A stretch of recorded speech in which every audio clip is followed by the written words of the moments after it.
لہٰذا دونوں اطراف اور دونوں اطراف انسان ہیں جن میں انسانیت ہے، جو انسانی جانوں کا نقصان نہیں چاہتے، جو مظلوم عام عورتیں بچے اور ان کی شہادت نہیں چاہتے، وہ لوگ ہیں۔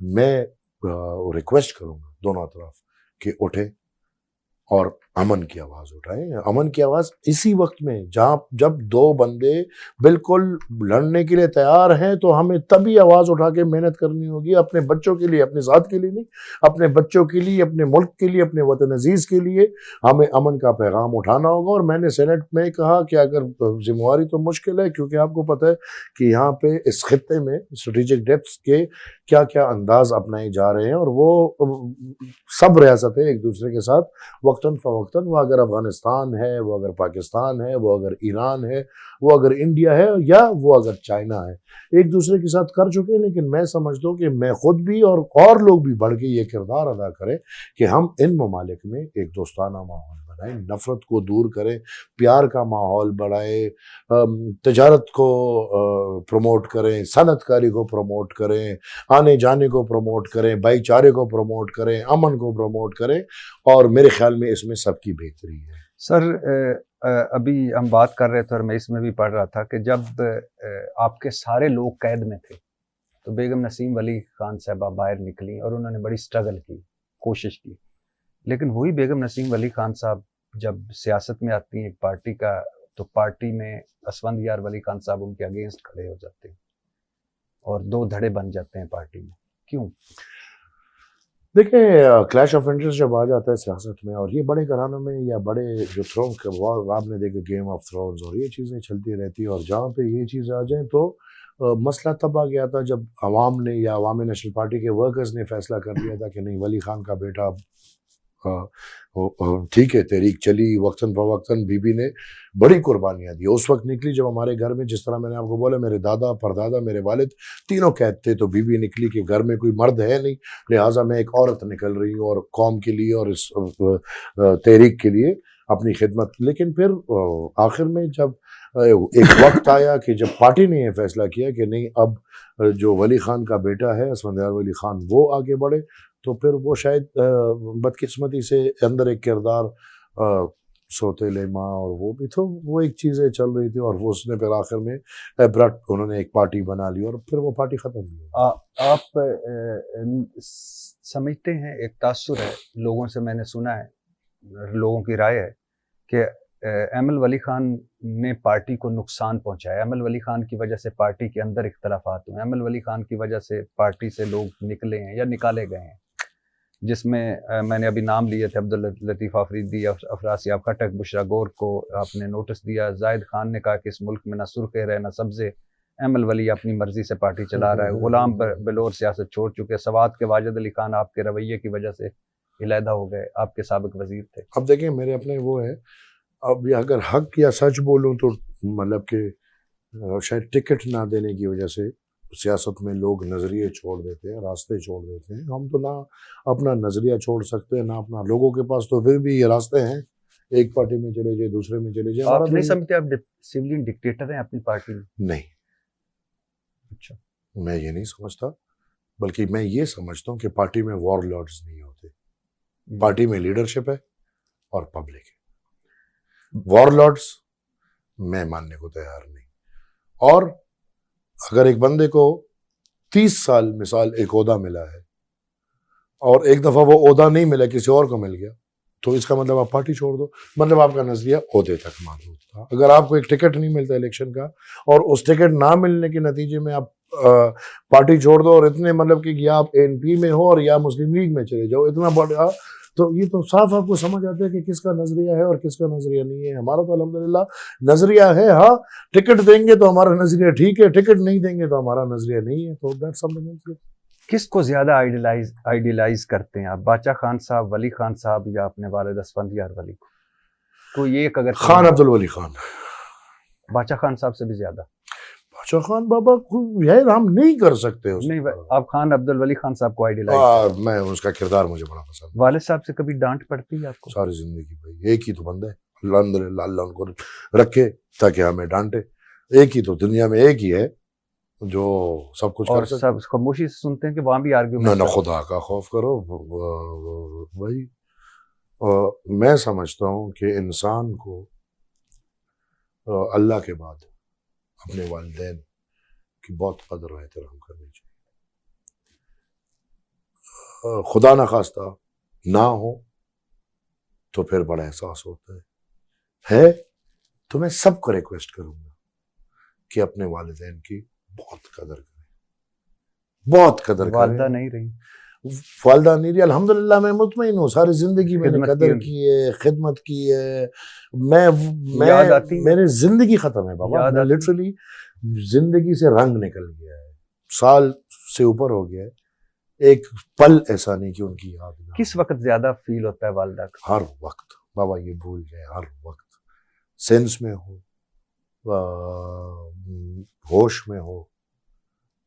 تو مطلب میں یہ سمجھتا ہوں کہ میری زندگی جو میں پاگل پن بھی کر رہا ہوں, تو آپ سوچیں کہ شاید مجھے اپنی زندگی سے شاید اتنا پیار بھی نہ رہا کہ میں اتنا چاہتا ہوں کہ چلو کیا کرے گا کوئی, ڈر جس چیز کا ہوتا ہے اس چیز کا ڈر ہی نہیں. لہٰذا والدین کی قدر. والدہ کو آپ کی کون سی چیز پسند تھی سب سے زیادہ؟ یار میں لاڈلا تھا, ایک ہی تھا, بہت پیار سے رکھا تھا, بہت پیار سے. اور والد نے آخری مرتبہ کس بات پہ ڈانٹا ہے؟ ہر وقت ڈانٹتے ہیں بابا, تقریر تھوڑا زورا ور کر دوں پھر ڈانٹتے ہیں کہ یار یہ لوگ ٹھیک نہیں ہیں, بچوں کا خیال کرو, اپنا خیال کرو, ہمارا خیال کرو.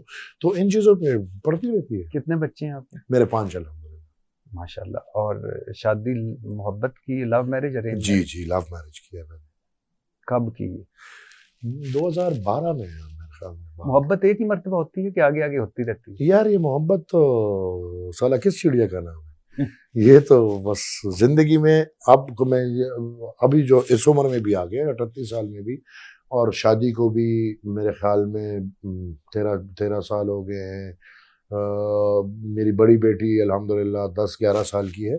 تو میں یہ سمجھتا ہوں کہ یہ محبت زندگی بھر رہتی ہے, کردار بدلتے ہیں. جب آپ بچے ہو آپ کی 100% محبت ماں سے ہوتی ہے, پھر تھوڑے بڑے ہوتے ہو والد سے ہوتی ہے, پھر تھوڑے بڑے ہوتے ہو وہ محبت دوستوں میں بنٹتی ہے, پھر یہ تھوڑا ٹینیج وینیج میں پیار عشق اور محبت کے سلسلے شروع ہو جاتے ہیں, پھر وہ محبت بچوں کے ساتھ. اور یہ محبت جو نام ہے, یہ جو آپ کو محبت ہوئی, اس میں تڑپے تڑپے بھی, روئے دھوئے بھی, یا کوئی خط خط, یا کوئی؟